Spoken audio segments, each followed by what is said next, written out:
ବୋଉ ଆଜି ବୁଧବାର ଅଛି କଣ ଟିକେ ନନଭେଜ ବନେଇତେ ହୁଅନ୍ତାନି? ହଉ ରହ ମୁଁ ଯାଉଛି ତୋ ବାପାକୁ କହିବି ବଜାରରୁ ଟିକେ ରୋହି ମାଛ ନେଇ ଆସିବେ। अभी मजा आएगा ना भिड़ो।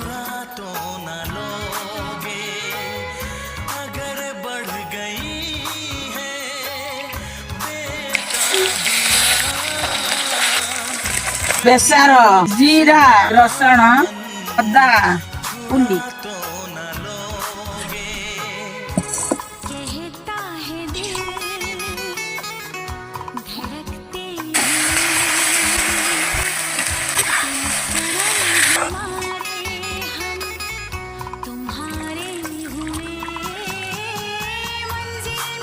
ଚିପି ମାଛ ତରକାରୀ ରେଡି ହେଇଗଲା।